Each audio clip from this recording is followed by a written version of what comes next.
Hey guys, আসসালামু আলাইকুম। তারপর বলো কেমন আছো তোমরা। 12 বছর পর দেশে আসলাম, পার্ট 4 নিয়ে আসছি। তো শুরু করা যাক। সমস্যাটি হলো রাফির পরিবারের। রাফির বাবার ব্যবসা ডাউন খেয়ে যায়, এতে টেনশন সমস্যা পড়ে পরিবারের সবাই। হঠাৎ একদিন রাফির বাবা বলে ওঠে, রাফির পরিবারের অবস্থা ভীষণ খারাপ, আমি চাইতেছি তুই বিদেশ চলে যা বাবা। তারপর রাফি বলল, কি বলো বাবা, কিন্তু বিদেশ যেতে হলে অনেক টাকার প্রয়োজন, সেই টাকা তুমি কোথায় পাবে। রাফির বাবা বলল, ওইসব নিয়ে তোকে চিন্তা করতে হবে না। রাফি বলল, না বলো আমাকে। রাফির বাবা বলল, তোকে বিয়ে দিয়ে যে যৌতুক পাবি ওই টাকা দিয়ে বিদেশ পাঠাবো। কথাটি শুনে রাফির মাথা ভীষণ গরম হয়ে যায়। রাফি বলল, কি বলছো এসব তুমি, আমি এখন বিয়ে করব না। তখন বাবা বলল, বিয়ে না করলে বিদেশ যাবে কার টাকা দিয়ে শুনি। রাফি বলল, আমি বিদেশ যাব না। বাবা বলল, আমি এত কথা বলতে পারবো না, যা বলছি তাই হবে। আমি মেয়ের বাবার সাথেও ওই সম্পর্কে কথা বলছি। রাফি বলল, না, তুমি আমার মতের বিরুদ্ধে এমন সিদ্ধান্ত নিতে পারো না। বাবা বলল, তুই যদি বিদেশ না যাস তবে আমাদের রাস্তায় বসে ভিক্ষা করতে হবে। বাবার মুখে এমন কথাটি শুনে রাফি বলেই ফেলে। রাফি বলল, বাবা, আমি একটি মেয়েকে ভালোবাসি, আর ওকে ছাড়া কাউকে বিয়ে করব না। বাবা বলল, কে সে মেয়ে। রাফি বলল, আছে, আমার সাথে কলেজে পড়াশোনা করে। বাবা বলল, ঠিক আছে, ওই মেয়ের সাথে বিয়ে হবে, কিন্তু তোকে বিদেশ যাওয়ার জন্য যদি 5 লক্ষ টাকা দিতে পারে তবেই। রাফি বলল, তুমি এমন কোন টাকার লোভী বাবা। বাবা বলল, তুই কি চাস আমরা না খেয়ে মারা যাই, রাস্তায় বসে ভিক্ষা করি? যদি সেটাই চাস তবে বিদেশ যাস না। এমন সময় রাফির মা রাফিকে উদ্দেশ্য করে বলে, মা বলল, বাবা শুন, মেয়েটির সাথে কথা বলে দেন, যদি টাকা দেই তবে বিয়ে করিস। রাফি বলল, মা তুমিও।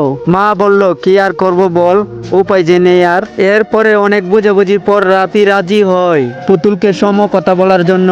রাফি বলল, ঠিক আছে, আমি বলবো পুতুলকে সবকিছু। তো পরিবারের মুখে তাকিয়ে রাফি আর কিছু বলতে পারলো না কাউকে। একটু পরে রাফি পুতুলকে ফোন দেই। রাফি বলল, হ্যালো পুতুল, তুমি এই মুহূর্তে আমার সাথে দেখা করো তো। পুতুল বলল, কেন, কি হয়েছে?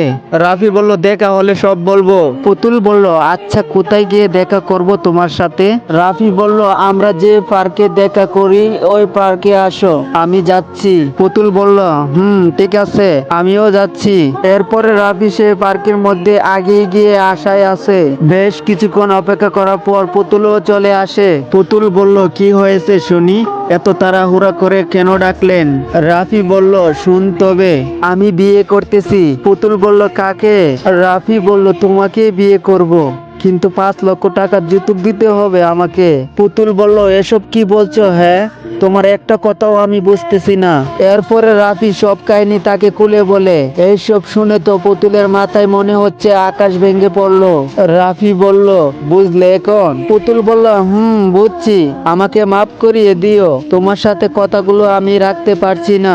রাফি বলল, মানে? পুতুল বলল, তুমি তো জানোই আমি গরিব ঘরের মেয়ে, বাবা দিন আনে দিন খায়, আমি এত টাকা কোথায় পাবো?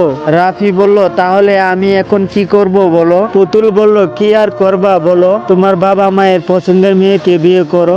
রাফি বলল, কিন্তু? পুতুল বলল, কোনো কিন্তু না রাফি, আমি চাই তুমি ভালো থাকো, আমার জন্য তোমার ক্ষতি হোক সেটা চাই না। রাফি বলল, আমি তোমাকে অনেক ভালোবাসি পুতুল, তোমাকে ছাড়া থাকতে পারবো না। পুতুল বলল, আরে পাগল, পারবা। আচ্ছা, আমিও আসি এখন। পুতুলের এমন আচরণে রাফি বেশ অবাক হয়, কারণ পুতুল তো এমন কথা বলার মেয়ে না। রাফি বলল, তুমি কি বলছো, একবার ভেবে দেখছো? পুতুল বলল, দেখছি, তবে একটা কথা বলি, আমি তোমাকে সারা জীবন ভালোবেসে যাব। রাফি বলল, পুতুল চলো আমরা বিয়ে করে ফেলি, তখন আমার মা বাবা কিছু করতে পারবে না। পুতুল বলল, সরি, আমি আমার মা বাবাকে কষ্ট দিতে পারবো না। রাফি বলল, তুমি এমন কেন? হ্যাঁ? পুতুল বলল, আমি এমনই। আচ্ছা আসি, আমার সময় নেই, তুমি ভালো থাকিও। এই কথাটি বলে পুতুল সেখান থেকে চলে যায়। সবাই ভাবতে পারেন পুতুল এমন কেন করলো। আসলে পুতুল রাফির পরিবারের দিকে চিন্তা করে নিজের ভালোবাসাটা বিসর্জন দেয়, যাতে রাফিও তার পরিবারের মানুষের সাথে সুখে শান্তিতে থাকে।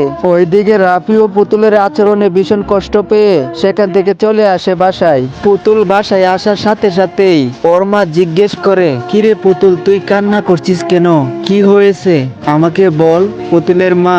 পুতুল বলল, কই তেমন কিছু না, রাস্তা দিয়ে আসার সময় হুচুটকে পড়ে গেছিলাম, তাই ব্যথা পাইছি। মা বলল, ও আচ্ছা একটু দাঁড়াও, আমি তেল মালিশ করে দিতেছি। পুতুল বলল, না লাগবে না, একটু পরে ঠিক হবে। মা বলল, আচ্ছা তুই যা ভালো বুঝিস। রাফিকে নিয়ে পুতুল যে ছোট ছোট স্বপ্ন বুনেছিল সব যেন আজ ক্ষণিকের ভিতরে শেষ হয়ে গেল। তো গাইস, গল্পটি এই পর্যন্ত ছিল। আর পরবর্তী পার্ট পাওয়ার জন্য চ্যানেলটা সাবস্ক্রাইব করে রাখবেন। তো ভিডিওটি শেষ করলাম। আল্লাহ হাফেজ।